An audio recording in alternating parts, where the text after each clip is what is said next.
Convidamos para compor a mesa, como presidente, o excelentíssimo senhor ministro do Superior Tribunal de Justiça, Mauro Campbell Marques. O excelentíssimo, e como painelista, o excelentíssimo senhor desembargador do Tribunal Regional Federal da 2ª Região, Guilherme Calmon.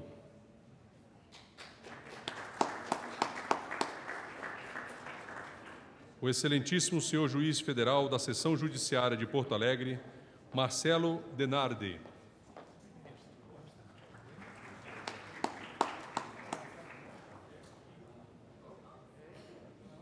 Não, perdão.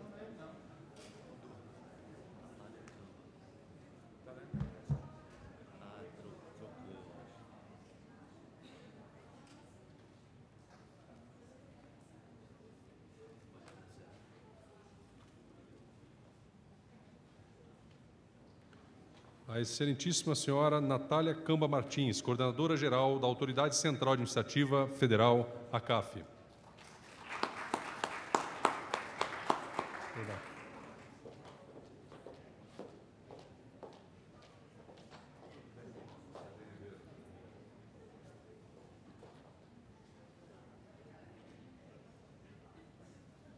A senhora Renata Bento, psicóloga, psicanalista e perita em vara da família.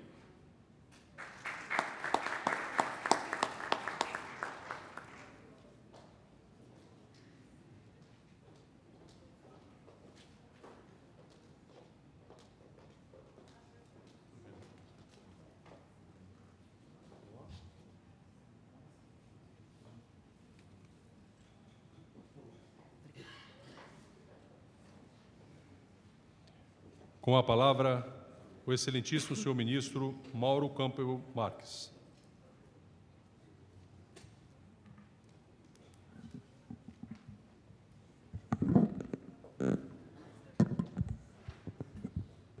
Dá continuidade, então, e eu passo a palavra imediatamente à sua excelência, o eminente desembargador federal Guilherme Calmon, e leio uma síntese do seu currículo, que é mestre e doutor em Direito Civil pela Universidade do Estado do Rio de Janeiro, professor titular de Direito Civil da UERJ também, pós-graduação e graduação, professor permanente do programa pós-graduação da Universidade do Estado de Sá, ex-conselheiro do CNJ e ex-juiz auxiliar do Supremo Tribunal Federal, atualmente é desembargador do Tribunal Regional Federal da 2ª Região. Passo a palavra a Vossa Excelência, senhor Guilherme. Boa tarde a todos. Eu queria, primeiramente, saudar o ministro Mauro Campbell pela disponibilidade do Conselho da Justiça Federal em realizar o evento envolvendo exatamente o Seminário Subtração Internacional de Menores. Na realidade, já é quase que um evento considerado necessário para a Justiça Federal, diante dos temas que têm sido trazidos para serem abordados. Então, cumprimento na pessoa do Mauro pela bela iniciativa de e agradecer a nossa coordenadora científica e responsável maior, juntamente com o ministro Ricardo Vilas Boas Cueva, pela coordenação científica do evento, e nas pessoas das duas outras painelistas, tanto a doutora Natália Camba Martins, doutora Renata Bento, também saudar a todos os painelistas que estiveram e ainda estarão dos debates relacionados aos temas aqui para discussão.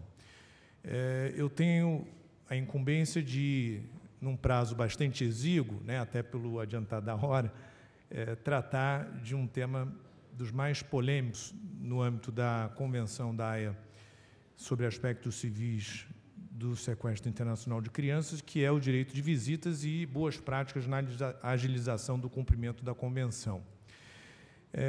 Como teremos duas outras intervenções, eu busquei aqui tentar trazer uma visão mais relacionada à minha vivência como magistrado federal e, ao mesmo tempo, como alguém que há pelo menos 10 anos tem, juntamente com alguns pesquisadores no Rio de Janeiro, inclusive o desembargador Teófilo Antônio Miguel Filho, que está aqui presente, lá do meu tribunal, nós montamos um grupo de pesquisa há mais de 10 anos e vem exatamente discutindo e debatendo questões ligadas à Convenção de 1980, inclusive com a presença e a participação da doutora Natália em várias ocasiões, tendo a honra, inclusive, de ter sido colaboradora no nosso livro Sequestro Internacional de Crianças, no qual tivemos oportunidade de expressar algumas das conclusões alcançadas durante a pesquisa. Bom, primeira parte da minha intervenção, se tivermos condições de passar aqui o painel, é sobre uma rápida contextualização, não, a primeira, anterior, sobre algumas noções, esse de baixo, tá bom, sobre algumas noções acerca do direito de visita à luz da Convenção de 1980. Aqui eu vou direto até para o artigo 5º da Convenção, quando expressamente define, para fins da Convenção da Haia, o que representa, qual o conceito do direito de visita, como está dito no painel, o direito de levar uma criança por um período limitado de tempo para um lugar diferente daquele onde ela habitualmente reside. Ao passo que o direito de guarda compreende os direitos relativos aos cuidados com a pessoa da criança e, em particular, o direito de decidir sobre o lugar de sua residência. Além do artigo 5º, bem como o artigo 1º, referirem-se às noções sobre direito de guarda e de visita, nós temos aqui como central o artigo 21, também na Convenção da Haia, quando trata especificamente do direito de visita, numa cláusula ou numa regra mais aberta, estabelecendo que o pedido que tenha por objetivo a organização ou a proteção do efetivo exercício do direito de visita poderá ser dirigido à autoridade central de um Estado contratante nas mesmas condições do pedido que vise o retorno da criança.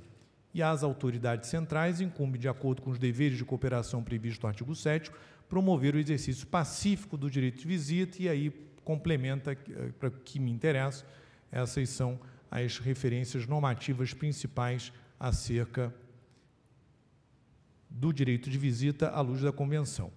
Nós não podemos confundir a noção sobre o direito de visita à luz da Convenção com a noção do direito de visita que no direito interno brasileiro se reconhece.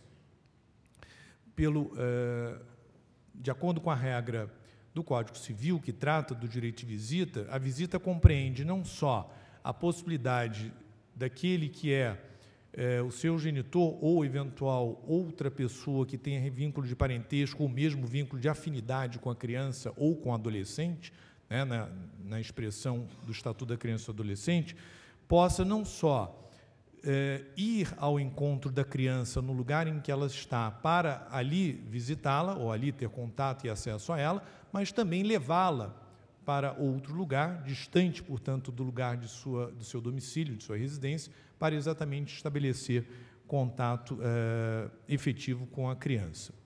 Então, é preciso, desde já, distinguir o direito de visita da Convenção do direito de visita à luz do Código Civil brasileiro. E há também uma outra noção que precisa aqui ser trazida, que é, à luz também da jurisprudência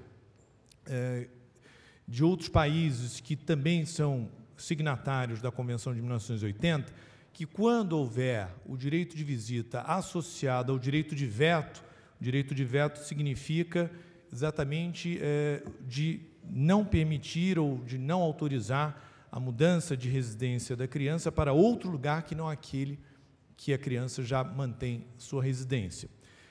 Para esse fim, o direito de visita mais o direito de veto representa um direito de guarda para fins de aplicação da Convenção. Como eu já havia mencionado, vamos ter, então, com base no artigo 21, exatamente a ideia principal no âmbito do direito de visita acerca da cooperação jurídica entre as autoridades centrais, de modo a permitir a organização e a proteção do efetivo exercício do direito de visita. Algumas controvérsias surgem, e diretamente eu me refiro a elas, acerca das possibilidades interpretativas das normas da Convenção para fins de sua aplicação, principalmente no que tange a nossa preocupação central aqui, que é o direito de visita. Primeiramente, os casos de incidência da regra do artigo 21.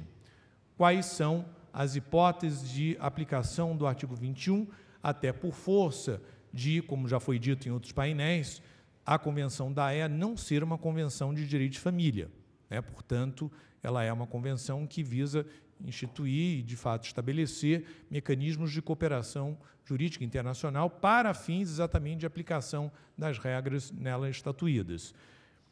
Primeira hipótese, aventada também em casos já apreciados em outros países, como também aqui no Brasil, seria exatamente a hipótese do direito de visita daquele genitor que é titular do direito de visita e do direito de veto, ou seja, portanto, para fins da convenção, ele é titular do direito de guarda, mas, apesar de ter havido a transferência ou a retenção ilícitas da criança, no exemplo aqui para o Brasil, a demanda promovida por esse titular do direito de visita associado ao direito de veto não é a de retorno. É pressuposto, portanto, que tenha havido a retenção ou a transferência ilícitas, mas ele não pede que haja o retorno, mas sim que seja assegurado o direito de visita, exatamente no caso do Brasil, para onde a criança foi trazida. Segunda hipótese, quando há o direito de guarda no estado da residência habitual, mas, tal como na primeira hipótese, apesar de ter havido a transferência ou a retenção ilícitas, o genitor que foi abandonado não pede o retorno, quer que seja resguardado e efetivado o seu direito de visita. E a terceira hipótese é a do pedido de retorno, portanto, ele, tendo havido a transferência ou a retenção, ele pede o retorno, mas, enquanto tramitar o processo, há um requerimento específico, que é uma providência cautelar de visitação. Dentre os enunciados que foram aprovados no grupo de pesquisa que eu e a professora Carmen Tibúrcio, no Rio de Janeiro, coordenamos, nós consideramos essa hipótese como possível, daí o enunciado número 6 do grupo de pesquisa. E a quarta e última hipótese, que é mais polêmica, sobre aquele genitor que foi deixado lá no estado de residência habitual, mas que só tinha direito de visita, era titular do direito de visita e direito de veto, sendo que o seu direito de visita foi desrespeitado. Se essa quarta hipótese também faz incidir a regra do artigo 21. Aqui nós temos, dentro dessa quarta hipótese, a maior polêmica, a maior controvérsia, porque, em tese, não teria havido uma transferência ou uma retenção ilícitas. Então, é preciso, antes mesmo de identificar se a hipótese é de aplicação do artigo 21, se nós, para podermos aplicar o artigo 21, teremos que ter como pressuposto que houve uma transferência ou uma retenção ilícita. Do contrário, a hipótese do inciso 4 não seria aplicável. Teria que aquele genitor que lá está no estado de sua residência habitual, que era também o estado de residência habitual da criança, ter que postular o direito de visita, mas no âmbito da jurisdição brasileira, sem se valer da regra do artigo 21 da Convenção da Haia. O enunciado 3 do grupo de pesquisa que me referi deixa claro que a Convenção da Haia é uma convenção de direito internacional e, obviamente, ligada aqui às questões envolvendo direitos humanos, principalmente da criança, que estabelece o compromisso de cooperação jurídica para o restabelecimento da situação anterior à retenção ou remoção ilícitas, mediante o retorno da criança ao lugar da sua residência habitual ou a regulação do direito de visita ou ao genitor ou responsável abandonado. Outras controvérsias que surgem acerca dessa questão. É necessário haver decisão prévia sobre o direito de visita no estado de sua residência habitual anterior, do caso da criança, ou não? Poderia haver, por força de uma normativa existente naquele país, a incidência ou a regra sobre o direito de visita ex lege, independentemente de previsão em decisão judicial, ou mesmo extrajudicial nos países em que admitem determinados provimentos de caráter não judicial a respeito desse tema. Quais são os limites da atuação das autoridades centrais para fins do artigo 21? Aqui nós temos a doutora Natália, que vai, com muito mais propriedade do que eu, tratar da função da autoridade central no campo do direito de visita, mas à luz da aplicação do artigo 21 da Convenção da Haia, diferentes tipos de sistemas que foram pensados nos Estados signatários da Convenção acerca da atuação das autoridades centrais para fins do artigo 21. Alguns países consideram que a função da autoridade central é muito restrita, apenas fornecer e dar subsídios a título de informações, mas não tomar medidas concretas acerca da efetivação do direito de visita. Outros países há uma atuação mais ampla. O caso brasileiro é um caso bastante emblemático em que a autoridade central, ao identificar que a hipótese é de incidência da Convenção, remete o caso à Advocacia Geral da União para que possa, também, sendo o caso, tomar as providências no âmbito jurisdicional. Então, nós temos uma visão mais ampliativa do que em outros países acerca da atuação da autoridade central para fins do artigo 21. Outra polêmica, considera-se implícito o pedido do direito de visita nos casos de ação de retorno da criança, quando havia direito de guarda titularizado e efetivado por aquele genitor que lá permaneceu, mesmo que o pedido que ele tenha formulado na ação aqui no Brasil, no âmbito da Justiça Federal, seja o pedido de retorno, é considerado implícito a esse pedido de retorno um pedido de efetivação do direito de visita, e, em sendo, cabe ao juiz federal estabelecer, portanto, se não houver acordo, como esse direito de visita será efetivado, será exercido. Finalmente, última polêmica aqui que eu trago dentro desse slide.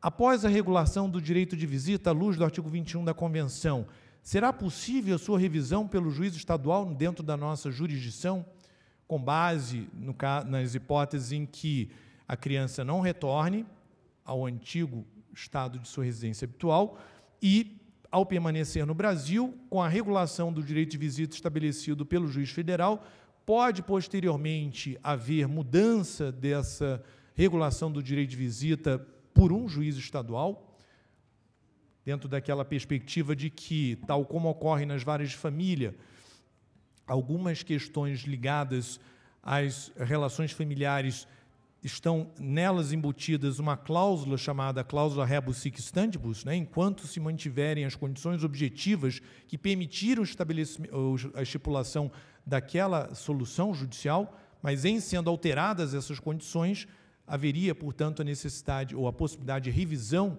dessas condições, e aí isso seria agora de competência dos juízes da Justiça Estadual. Ainda, caso o direito de visita possa ser exercido fora do território brasileiro, que cautela pode ou deve ser providenciada exatamente para assegurar a efetividade daquela solução que foi dada no âmbito da nossa jurisdição? Ainda, qual a lei aplicável para reger o direito de visita quando ele for regulado pelo juiz federal nas hipóteses de cabimento da regra do artigo 21 da Convenção da Haia? Será a lei do Estado que era da residência habitual da criança, ou será a nossa lei, a lei brasileira? Finalmente, é ou não recomendável que o Brasil adira à Convenção da Haia de 1996, que estabelece medidas complementares e até mais efetivas em determinadas hipóteses do que a da Convenção de 1980. Na realidade, o Brasil, até confirmei agora há pouco com o Inácio, é dos poucos países, se não o único país da América do Sul, que ainda hoje não aderiu à Convenção de 1996, e isso gera alguns problemas. Com relação, agora já encaminhando aqui para não esgotar e não ultrapassar meu tempo, algumas boas práticas que me parecem interessantes para pensarmos medidas relativas à efetivação do direito de visita. Obviamente que o ideal sempre, e eu costumo sempre mencionar, é a solução consensual.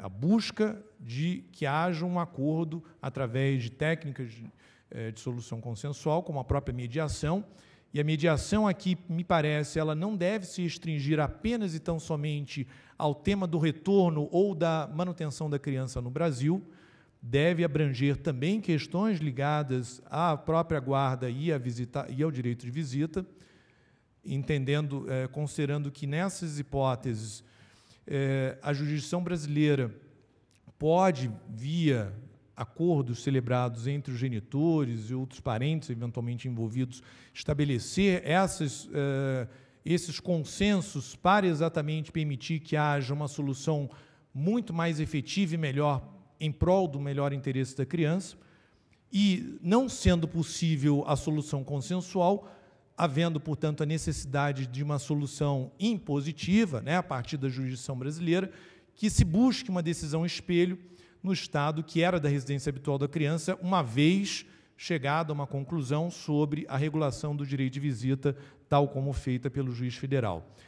Que haja uma celeridade efetiva, nós não podemos mais, cada vez mais, considerar razoável, plausível, adequado que casos como os que envolvem a Convenção de 1980 demorem 1 ano, 2 anos, 3 anos, 4 anos. Isso significa, cada semana, cada mês, um prejuízo para a criança, portanto, uma solução que deva ser cada vez mais célere, e essa implementação do direito de visita com muito mais razão do que a própria solução final da causa, e a busca também de instrumentos que hoje a tecnologia nos proporciona, de contatos à distância por variados meios tecnológicos, para fins exatamente permitir o acesso ao outro genitor em razão da transferência ou retenção ilícitas. E que se adote, em havendo efetivamente uma estipulação de regulação do direito de visita aqui na nossa jurisdição, um programa ou itinerário de direito de visita exatamente para que possa haver monitoramento acerca das medidas que vêm sendo adotadas acerca da concretização do direito de visita. Para concluir, eu queria apenas rapidamente aqui fazer uma pontuação sobre algumas reflexões que tive, principalmente para trazer algumas ideias neste evento que envolvem aí também não só propriamente o direito de visita, mas, numa perspectiva mais ampla, a busca de implementação dos próprios objetivos da Convenção de 1980. O estímulo à mediação, não há nenhuma dúvida a esse respeito, sendo que parece-me que hoje nós podemos aproveitar, ministro Mauro, de modo muito intenso, o procedimento previsto no Código de Processo Civil de 2015, que trata das ações de família.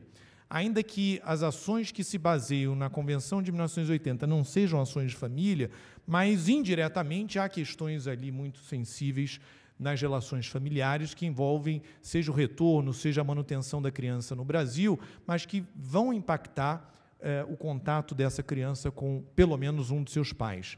E as regras dos artigos 693 a 699 do novo CPC, do Código de Processo Civil 2015, trazem claramente a visão segundo a qual deve-se estimular a solução consensual dos conflitos no âmbito dessas ações que envolvem as questões de família.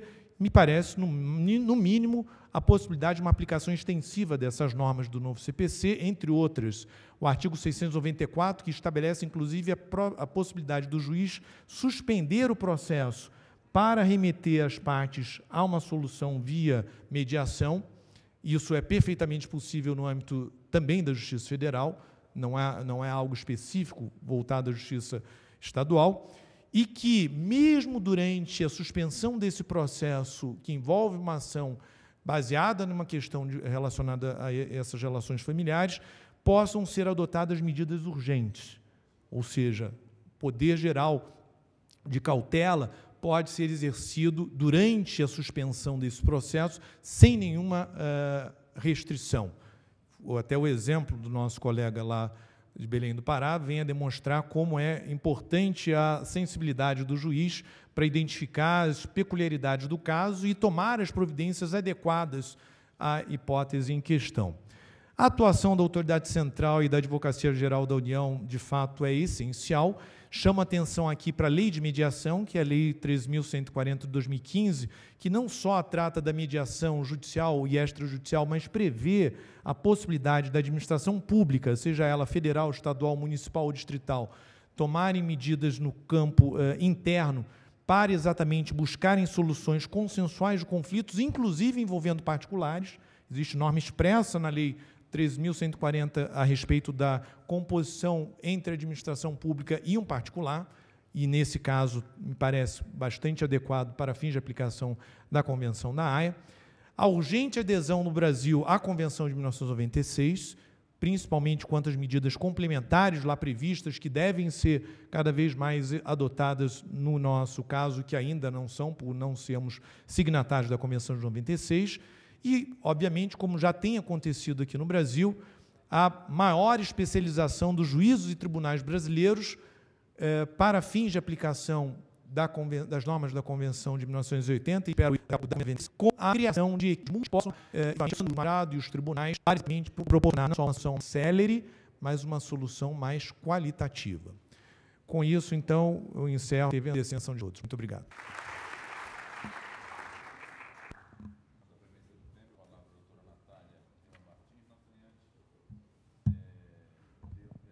Sua Excelência aqui, graduado em Direito pela Universidade de São Paulo, mestre em Direito das Relações Internacionais e doutoranda em Direito pelo Centro Universitário de Brasília, tem especialização em Globalização, Justiça e Segurança Humana pela Escola do Ministério da União e atuou por 8 anos no Departamento de Assuntos Internacionais da Procuradoria-Geral da União, AGU, inclusive como coordenadora das ações ajuizadas pela União perante a Justiça Federal Brasileira, relacionadas a temas de direito internacional público e privado, inclusive sobre subtração internacional de crianças e adolescentes. Advogada da União, atualmente exerce a função de coordenadora geral de adoção e subtração internacional das crianças e adolescentes, a Autoridade Central Federal para temas junto ao Ministério da Justiça e Segurança Pública. Tem a palavra Vossa Excelência, doutora Natália.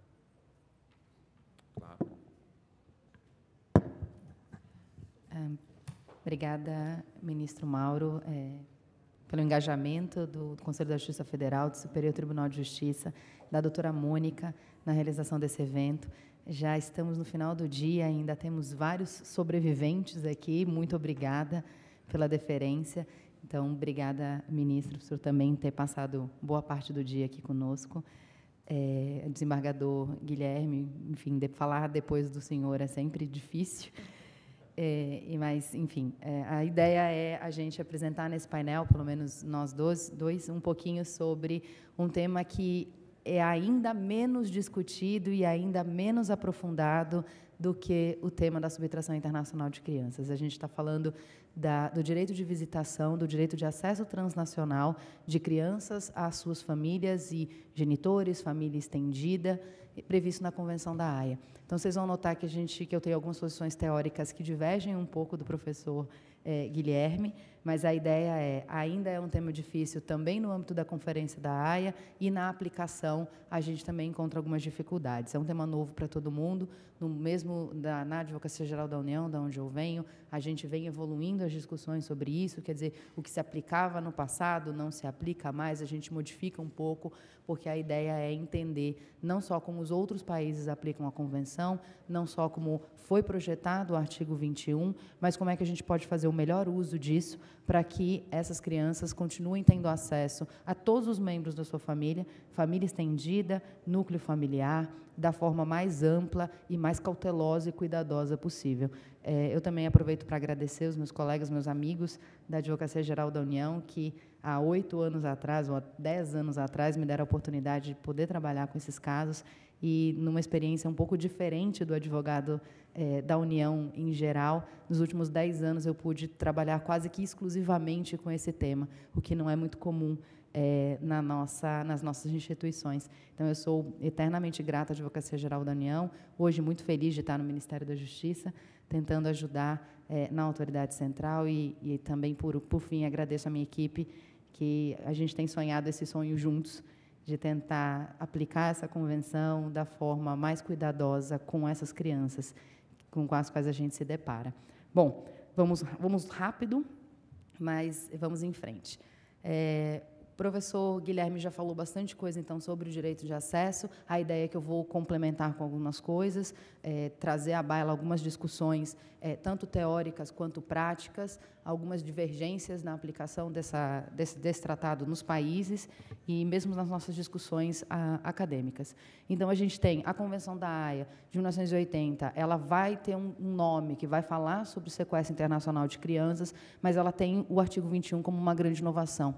A regulamentação do direito transnacional de visitas, ou do direito de acesso transnacional a essa criança. Então, em princípio, pela leitura dos documentos preparatórios, pela leitura do relatório explicativo, a gente teria, em princípio, o artigo 21 como um direito autônomo, completamente dissociado da noção ou da ideia de subtração internacional. A gente viu na apresentação do professor Guilherme que existem algumas vezes que essa visitação vai conversar com o sequestro, mas, em princípio, pelo menos na minha posição acadêmica, é a de que o direito de visitas do artigo 21, especificamente, é um artigo autônomo, ele está dissociado da ideia de sequestro. Eu não preciso da ocorrência de um sequestro para buscar a aplicação do direito de visitas do artigo 21.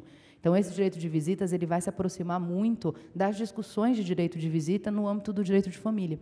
Porque eu não estou falando de um sequestro, eu estou falando de uma criança que, por acaso, está no Brasil, com residência habitual no Brasil, sem nenhuma discussão, em princípio, sobre a licitude ou a legitimidade dessa permanência no Brasil. Mas eu tenho um genitor ou alguém da família estendida, um avô, uma avó, uma tia, que, de acordo com a legislação de regência do Estatuto Pessoal daquela pessoa, tem direito a acessar essa criança, mas não está conseguindo por algum obstáculo que está sendo imposto a ela. Então, bom, a gente tem a ideia maior que está na nossa Constituição, então, a completa compatibilidade do artigo 21 com a nossa Constituição fica evidente no cuidado que a gente tem na leitura do artigo 227, que vai garantir o mais amplo e restrito acesso e convivência familiar. E aí, eu um pouco na linha do que o professor Guilherme já explanou, a gente precisa distinguir, e aí, metodologicamente, eu faço essa distinção em duas partes. Eu acho que a gente pode falar de visitas no bojo de um processo de restituição. Então, a gente está discutindo um caso de subtração, que, infelizmente, acho que foi lugar comum aqui durante as nossas discussões do dia, são processos judiciais que têm levado mais tempo do que gostaríamos, mais tempo do que essas crianças mereceriam. O fato é que, durante esse processo de restituição, então, uma alegação de subtração está sendo analisada pelo Judiciário brasileiro, a gente precisa entender e precisa incorporar a ideia da visitação. E aí a minha posição é muito mais acadêmica do que prática, a gente vê nos processos judiciais um pouco de aplicação do 21 nesses casos. Eu, academicamente, não vejo a aplicação do 21 nesse caso, eu vejo, nesse caso, a aplicação do Poder Geral de Cautela. Então, a garantia do resultado útil do processo, que é a manutenção dessa criança dentro do ambiente familiar, com os vínculos familiares os mais amplos possíveis, ela precisa ser mantida durante, então, a ocorrência de um caso de subtração. E aí a gente vai fundamentar isso no Poder Geral de Cautela, em princípio.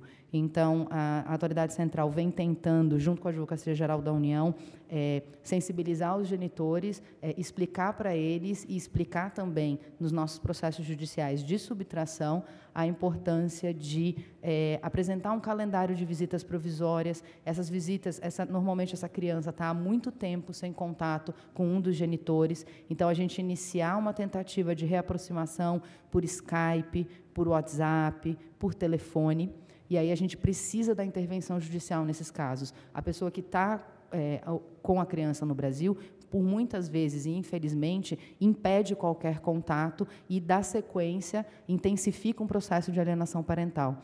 Então, a reaproximação dessa criança com o genitor ou a genitora, que chamamos tecnicamente de abandonado, ela precisa acontecer e ela precisa ser progressiva. Então, a gente cuida para que a gente comece com visitas por Skype, contatos por telefone. Se o genitor ou a genitora quer vir ao Brasil, a gente precisa de uma autorização judicial. Por vezes, a gente tem algumas autoridades judiciárias que dizem, não, mas enquanto não tiver um obstáculo, eu não vou deferir ou indeferir visitas. Aí a pessoa vem ao Brasil e aí tem um obstáculo, e às vezes não dá tempo da gente remediar.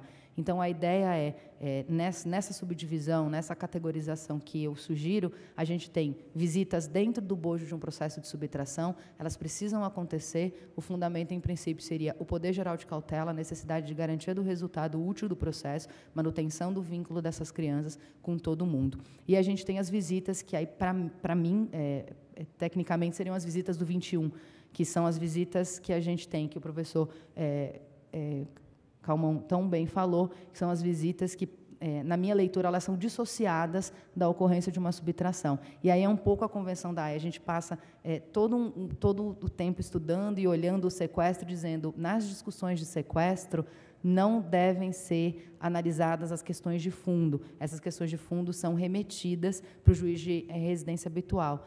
A nossa leitura e o que está acontecendo, pelo menos na aplicação de alguns outros países, é que, no artigo 21, a gente tem, sim, a análise da questão de fundo pelo juiz federal. No nosso caso, pelo juiz federal...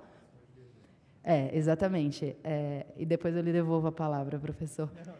A gente tem essa possibilidade, isso é uma leitura possível do artigo 21. Bom, então, a gente já falou um pouquinho, essa primeira história, então, são as visitas cautelares. A gente precisa das visitas cautelares no bojo do processo de subtração, então, não se assustem quando vocês se depararem com uma petição da União ou de alguma das partes, pedindo deferimento de visitas cautelares, seja com base no 21, seja com base no Poder Geral de Cautela. O fato é, a gente precisa reaproximar essa criança dos outros genitores, a gente precisa garantir que essa criança não vai perder o vínculo com a outra metade de si.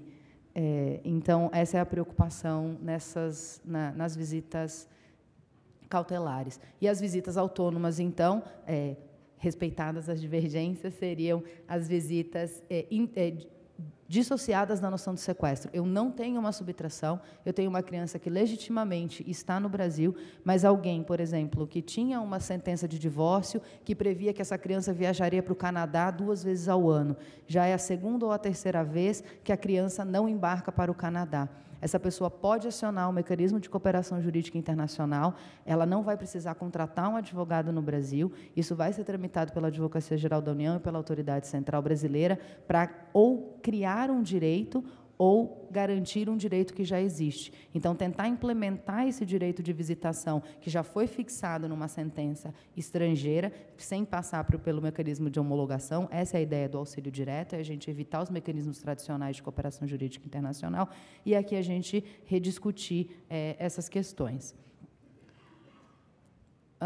Bom, então, o artigo 5º, o professor Guilherme já falou, artigo 21 também, a gente está falando sempre, no 21, do direito, inclusive, de levar uma criança para outro país diferente. Então, levar essa criança para o país de residência habitual de um outro genitor, de uma avó, levar essa criança para a Disney, tirar essa criança daqui.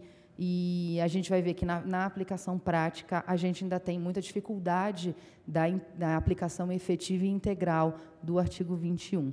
Bom, acho que pela manhã já teve uma discussão sobre o número de casos e a mudança de perfil do Estado brasileiro na cooperação jurídica internacional. Isso é um gráfico que está sendo compilado pela doutora Lalisa, que é a coordenadora de subtração internacional lá na Autoridade Central Brasileira, minha substituta e amiga mesmo. A ideia a gente está compilando as informações e tentando organizar os dados para a gente ter um panorama real e tentar derrubar alguns mitos que ainda existem sobre a aplicação da Convenção no Brasil. Então, um deles, por exemplo, é a ideia de que o Brasil sempre devolve muito mais do que recebe. Primeira coisa, a gente não precisa trabalhar com reciprocidade no sentido de que só se devolve uma criança quando se recebe uma criança. A gente está falando de crianças e a gente está falando de uma obrigação assumida pelo Estado brasileiro que precisa ser aplicada com toda a cautela. Então, a gente tem, pelo menos a partir de 2016, em 2016, o número de casos que nós recebemos o pedido e é igual ao número de casos que enviamos. E, em 2017, ainda não terminou, a gente já tem um número maior de pedidos que a gente envia do que de pedidos que a gente recebe. Ou seja, a gente passa a ser tão ou mais interessado na restituição de crianças para o Brasil do que a gente poderia dizer que que era anteriormente. Isso é um perfil, a mudança nesse perfil do Brasil é alguma coisa que precisa ser aprofundada, que precisa ser estudada. A academia está mais do que convidada para continuarmos nesse esforço, quer dizer, qual a motivação e qual é o impacto disso nas preocupações que a gente tem com a adequada implementação desse tratado.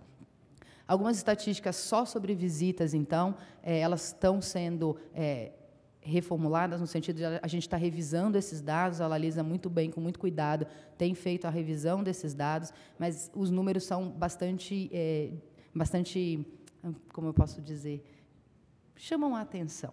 A gente tem 73 casos recebidos desde 2002. Se a gente for comparar, isso vai dar mais ou menos 14%, 15% do número total de casos recebidos. Então, o número de pedidos de visita ainda é muito menor do que o número de pedidos de retorno.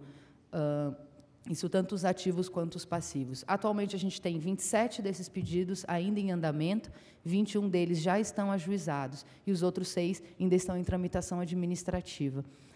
Desses pedidos, a gente teve 7 acordos homologados judicialmente, então, uma solução positiva, que é a homologação de acordos, 5 acordos extrajudiciais, 2 retornos ao país de residência habitual do requerente. Então, isso é um pouco essa conversa que a visita, de vez em quando, tem com a subtração.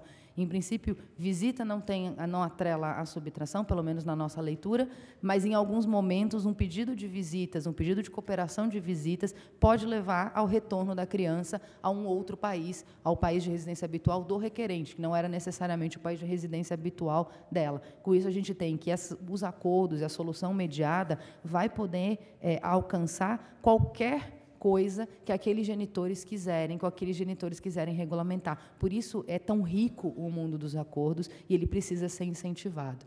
A gente teve 13 desistências, então, quem está pedindo as visitas desiste desse pedido, comunica à autoridade central para quem ele apresentou esse pedido, e isso vai ser comunicado para outra, para a gente fazer um encerramento. A gente teve um caso de uma criança não localizada, 4 casos de crianças localizadas em outro país, 7 casos encerrados administrativamente. A ausência de documentos, ou, no passado, por exemplo, a Advocacia Geral da União tinha uma interpretação bastante restritiva do acesso ou da participação da Advocacia Geral nesses casos de visitas. Isso, desde 2009, mais ou menos, mudou um pouco. Aí é um pouco do que o professor também falou. A gente amplia a compreensão do artigo 21 para entender que a Advocacia Geral da União vai participar desses processos, ainda que já tenha uma discussão de visitas e de custódia pendente na Justiça Estadual. E aí a gente chega, então, em apenas desses 70 e tantos casos, descontados os 27 em andamento, a gente só teve 4 decisões, a gente teve 4 decisões judiciais de improcedência, então, o direito de visitas não foi dado, 3 casos de ação judicial parcialmente procedente. E chama a atenção que os únicos 3 casos, ou que pelo menos a gente conseguiu levantar rapidamente junto com a Advocacia Geral da União, foram de deferimento de procedência, foram de procedência parcial, apenas para garantir a visita da criança no Brasil. A gente não tem, na experiência da aplicação da Convenção da Haia, desde 2002, nenhum caso que a gente tenha conseguido identificar, pelo menos que tenha tido a participação da Autoridade Central e da Advocacia Geral da União, de procedência judicial de uma ação de visitas para levar a criança para o exterior. Então, a gente não aplicou por completo o artigo 21 em nenhum caso até o momento. Bom, então, a gente vai ter um pouco, como esses casos se aproximam bastante das discussões de família, porque a gente vai discutir direito de visitas, fundo do direito de guarda, em alguma medida, a gente vai ter também as mesmas discussões sobre legitimidade da União, apesar da gente já ter jurisprudência absolutamente consolidada nos casos de subtração, de que a União é parte legítima, de que a Justiça Federal é a justiça competente, a gente ainda se depara, nos casos de visitas, com algumas sentenças de extinção do processo sem resolução de mérito ou improcedência com base na ausência de legitimidade ou com base na falta de competência da Justiça Federal. Então, visitas ele é um número ainda mais reduzido de casos, é um universo ainda menor e é um universo que precisa ser aprofundado, que precisa ser estudado, porque ele deveria ser muito mais tranquilo do que subtração. A gente não está falando de uma subtração, a gente só está falando de garantia de direito de acesso. As próprias exceções do artigo 12, do artigo 13, do artigo 20, por menção expressa no tratado, elas não se aplicam a casos de visitas, elas se aplicam só a discussões de retorno, e ainda assim a gente tem a realização de perícias, a alegação de adaptação da criança. Então, a adaptação da criança impediria o direito de visitação e todo esse tipo de discussões que dificultam em muito a aplicação do direito de visitação no Brasil. Bom, então, a gente já falou isso um pouquinho, quer dizer, as hipóteses, por definição, pela própria estrutura do tratado, as exceções de adaptação, de risco grave, oposição da criança, em princípio, elas não se aplicam à discussão de visitas, mas, claro, como a gente tem... Como a gente tem na visita um escopo um pouco mais amplo, a gente vai ter algumas discussões que se aproximam bastante das discussões de direito de família. Então, indiretamente, elas podem entrar. Essa era um pouco o que eu queria conversar com vocês rapidamente.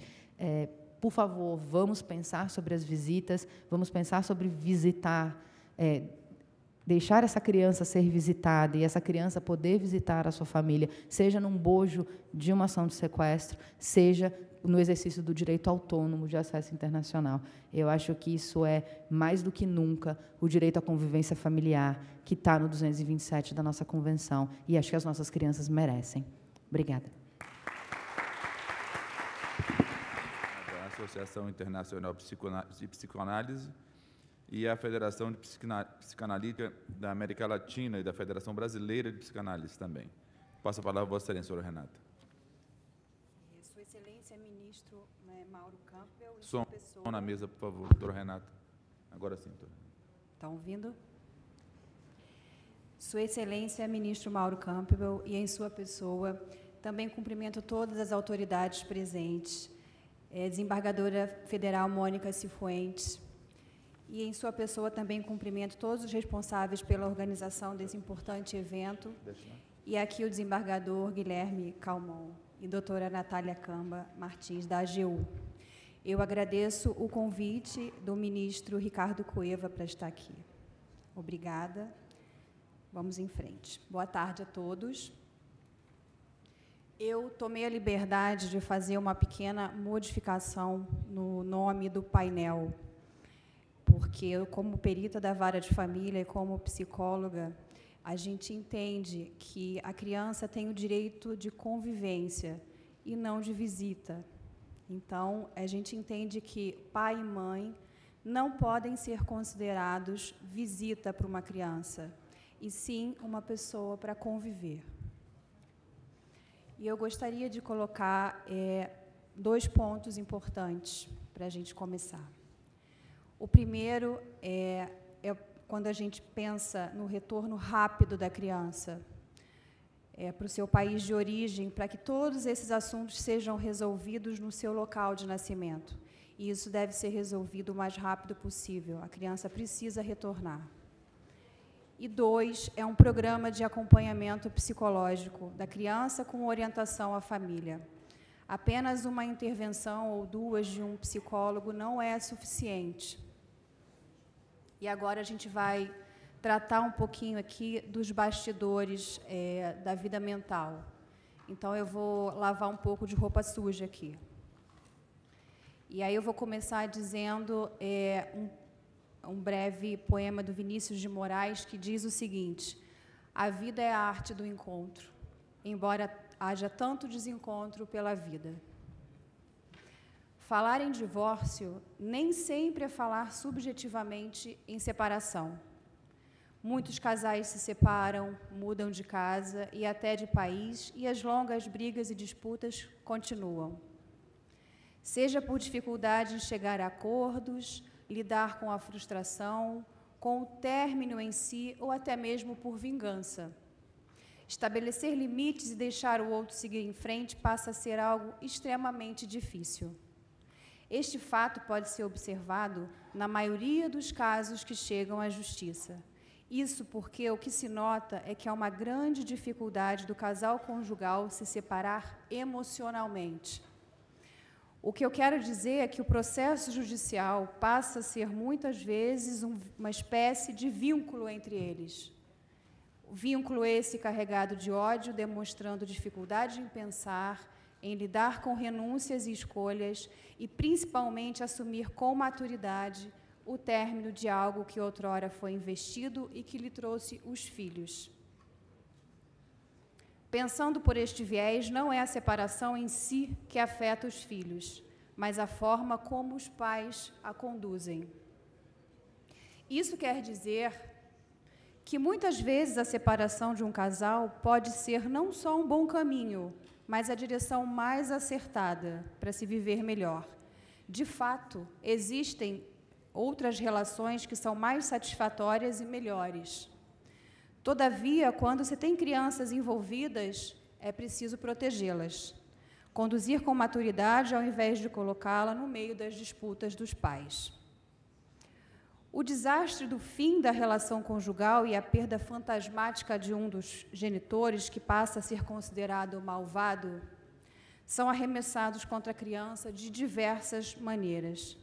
Entretanto, nenhuma delas parece levar em consideração real a importância que têm os pais para uma criança.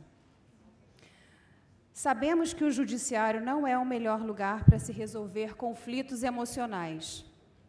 Talvez, se essas pessoas pudessem recuperar sua capacidade de pensar, não precisariam chegar a esse ponto.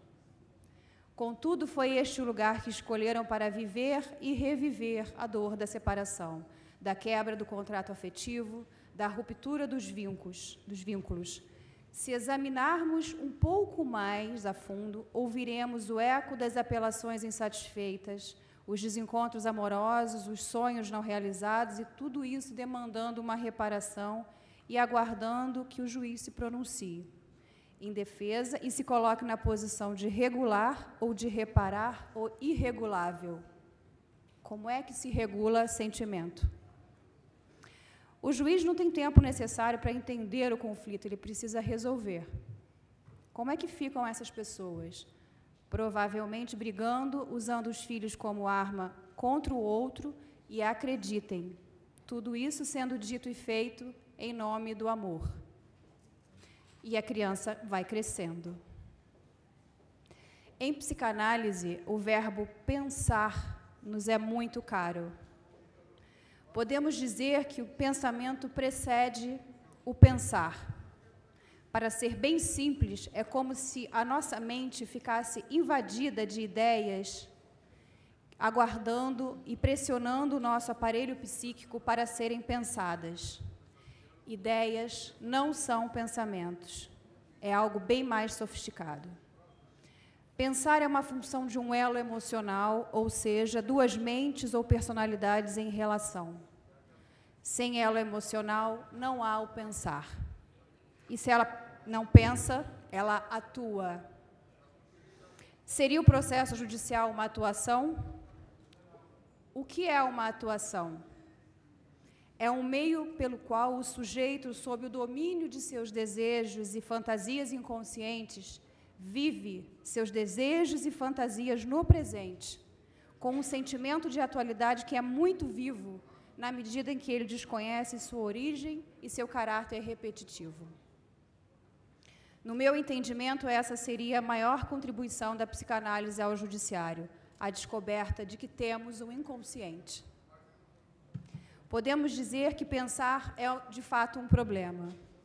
Entretanto, a gente só resolve o problema pensando. A psicanálise ajuda a ampliar a capacidade de pensar e ajuda o sujeito a compreender e resolver seus conflitos. A criança precisa de uma outra mente, de uma mãe que ajude a constituir seu aparelho psíquico, primeiramente. E se essa falha é grande demais, estamos diante de um desastre emocional, que será visto em pouco tempo. Eu costumo ver isso diariamente no divã. Um dos papéis dos pais é garantir ao outro o lugar de sua função, materna ou paterna, separando assim conjugalidade de parentalidade. Isso quer dizer que, quando a relação acaba, trata-se do fim de um casal conjugal. Todavia, o casal parental, esse é para sempre. A criança é o retrato vivo do vínculo passado do casal, este que não pode ser apagado. Lidar com o fato de que a criança é uma pessoa e não lhe pertence como objeto de posse tem sido um grande desafio para muitos pais que acreditam que, após a separação, o filho passou a ser sua propriedade particular. Os pais constituem o alicerce fundamental para o desenvolvimento emocional dos seus filhos. A função dos pais é, através do amor, educar e tornar seu filho autônomo, ou seja, ajudá-lo a se tornar adulto o suficiente para cuidar de si próprio e administrar sua vida. Diante de uma situação de brigas de seus genitores, a criança, quando envolvida, ela perde uma parte de seu referencial de base. E isso significa perder uma parte de si mesma. E sua infância fica maculada. O que foi perdido nessa relação jamais se recupera. Podemos dizer que o que foi desenhado na mente de uma criança de forma negativa por um dos pais a respeito do outro não passará despercebido e trará sérias consequências para a formação da personalidade de uma criança. Eu vou passar algumas frases que eu escuto diariamente em alguns processos de perícia ou de acompanhamento psicológico no meu consultório. A primeira frase é da Bia, de 9 anos, e ela me pergunta: por que o meu pai não me procura mais? Minha mãe disse que ele abandonou a gente. O que será que eu sou para o meu pai me abandonar? Devo ser uma pessoa ruim porque ele foi embora. A criança se sente culpada, ela não consegue entender. A Ana, de 9 anos, um dia me perguntou: Renata, será que você consegue fazer os meus pais pararem de brigar? A Paula me disse assim: minha mãe não gosta de mim, ela não fica muito comigo, ela tem um namorado agora, sabia? Meu pai disse que ela vai ter outra família. Esse pai estava imensamente frustrado porque essa mãe estava reconstruindo a vida dela e ele estava usando a criança como um objeto de vingança. Uma outra situação um pouco mais difícil, a criança me disse, o Pedro: eu queria morrer. Só assim eles não teriam mais motivos para as brigas. O Pedro achava que, se ele desaparecesse, as pessoas não iam mais brigar e os pais iam poder ficar tranquilos, sem as brigas. Esse caso, um outro caso que eu acho que eu pulei, peraí, deixa eu voltar. É o Fábio, de 16 anos, ele fez um acompanhamento psicológico, ele começou aos 16 e ele foi até quase 20 anos. E ele chegou dizendo que ele odiava a mãe dele. Eu odeio a minha mãe, eu achava que a conhecia, mas ela virou outra pessoa. Ela não quer mais o meu pai, coitado, ele fica chorando. Ela é muito ingrata, não vale nada. Eu vou passar agora para apresentar um breve momento de um documentário chamado A Morte Inventada. Algumas pessoas devem conhecer esse documentário. É de um cineasta chamado Alan Minas, do Rio de Janeiro. E são casos verídicos de alienação parental e crianças que passaram por essa situação.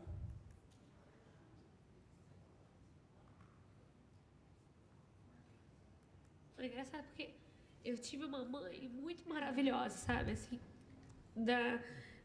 eu bebezinha até, sei lá, a minha adolescência toda. Minha mãe era tudo, assim, para mim, sabe? Então, eu lembro do quanto ela era carinhosa, do quanto ela era cuidadosa, de tudo isso. Então, eu tive realmente uma mãe muito maravilhosa. Mas eu lembro também que essa mãe maravilhosa falava muito mal do meu pai. Então, eu cresci com esse ódio do meu pai. Então, quando eu comecei a ter consciência, olhando para trás agora, eu vejo que ela atrapalhou muito nessa relação com meu pai. Se ela tivesse percebido que que meu pai não deu certo com ela como homem e que isso não interferiria ele como pai. Podia ter sido tão mais saudável, sabe? A vida toda. Não precisaria ter esse buraco que eu tenho, sabe? De não ter essa presença. E agora não tá falando nem com ela, nem falando com meu irmão, sabe? Que eu acho que até... que eu sinto muita falta, sabe? Acho que isso foi...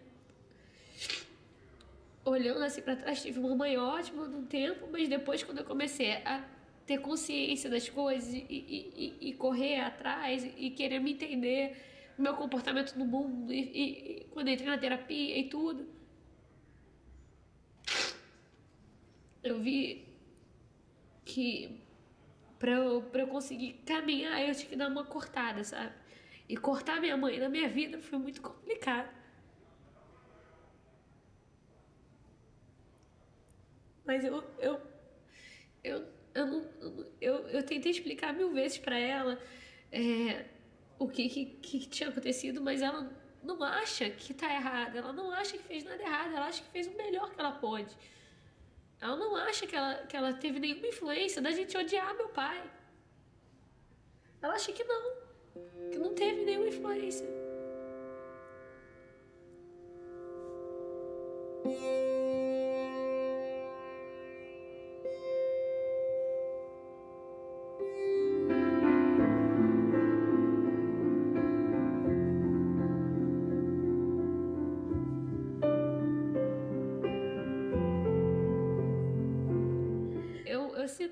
Eu gostaria, se pudesse voltar atrás, pai, liga sempre, fica mais presente, fala que você sacaneou a minha mãe, mas que você ama a gente, sabe? Eu acho que eu ia falar pra ele, não desiste, fica mais próximo, fica junto, sabe?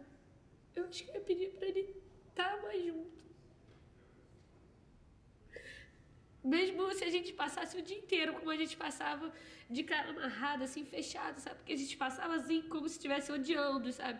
Tudo que ele falava, a gente dava fora. Qualquer coisa que ele falava, a gente dava fora, dava fora, dava fora.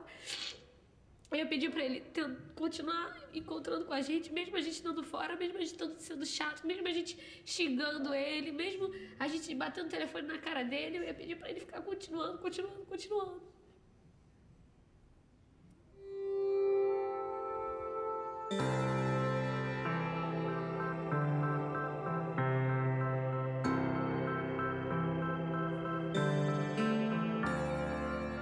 A distância do filho por conta de uma atitude de uma outra pessoa, né? Eu acho que naturalmente faz você sentir muita raiva dessa outra pessoa. Um bom tempo era difícil chegar perto de mim, porque eu acho que eu transpirava ódio dessa situação, né? Depois, com o tempo, se transformou em tristeza mesmo. Saudade, né? Acho que é diferente você não ter um filho porque ele morreu ou porque ele, por escolha dele, resolveu estudar no exterior e você não pode ter contato, do que você estar privado de ver o seu filho porque alguém resolveu que você não vai vê-lo, né? Sei lá por qual motivo, seja ele qual for. Eu percebo com os dois, cada vez que a gente fala, a gente brinca, eu costumo gosto até de levar muito na brincadeira, no bom humor, não na brincadeira, mas no bom humor, mas tanto para mim quanto para eles, aquela marca ruim daquele momento sempre acaba, ou descamba para tristeza, ou descamba para raiva, ou descamba para o ressentimento. Eu gozado assim, esse ressentimento nunca se espelha entre eu e eles, né?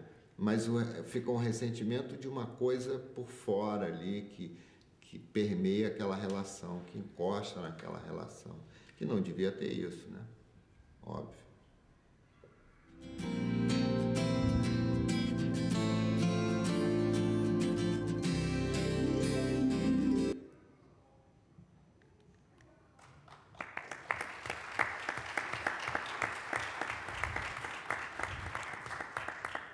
Bom, eu gostaria ainda de concluir. Eu gostaria de falar um pouquinho da experiência traumática. Eu acho que esse vídeo ele mostra um pouco, né, do que significa o trauma para a criança e que isso leva para a vida toda.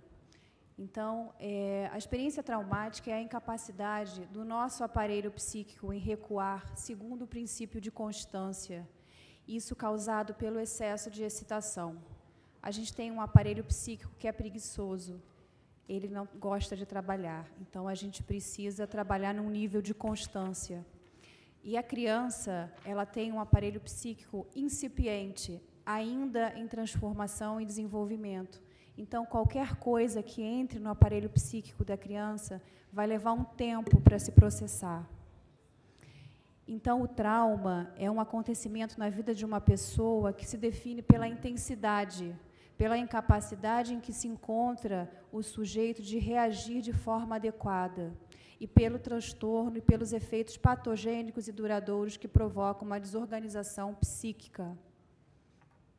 O acontecimento traumático provoca um afluxo de excitação suficiente para colocar em xeque os mecanismos de defesa habitualmente eficazes.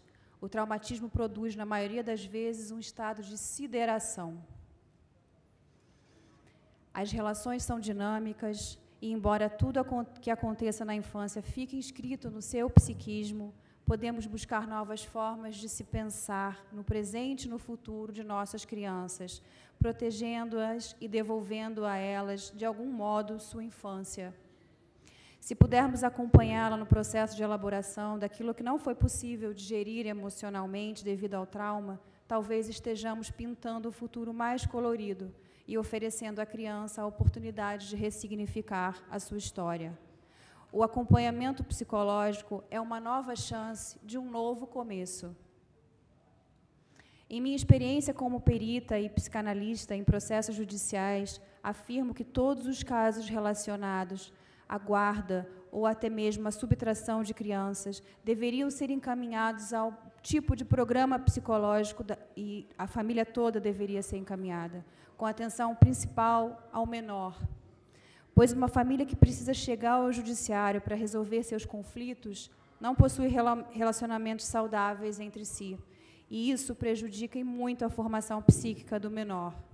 Em se tratando de subtração, fica ainda mais urgente o pedido, justamente por se tratar de uma mudança não só do convívio afetivo, como também uma mudança geográfica e tudo mais o que isso implica. As mudanças bruscas afetam imensamente o psiquismo de uma criança, por ela estar em fase de desenvolvimento e não possuir competência emocional para lidar com tantas interferências, prejudicando a sua continuidade de ser.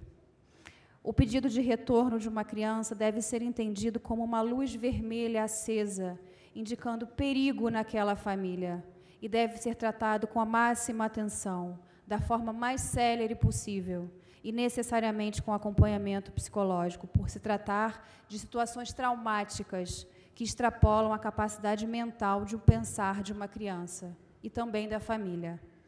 O acompanhamento psicológico funciona como grande alternativa de minimização de conflito. A infância é curta e importante, e quanto mais tempo se leva para resolver a situação de residência, de país e de com quem irá ficar, joga a criança numa profunda insegurança e incerteza a respeito da vida.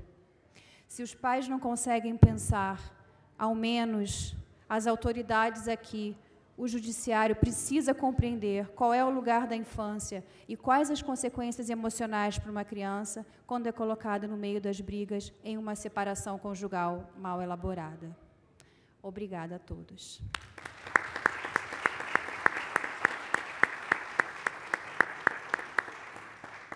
Nós aqui também agradecemos a Vossa Excelência, doutora Renata.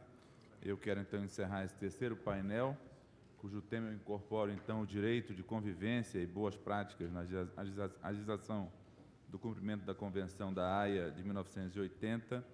Realço também aqui, e mais uma vez, a postura do ministro Raul à frente do SEGE e da Corregedoria pela iniciativa deste evento, pela coordenação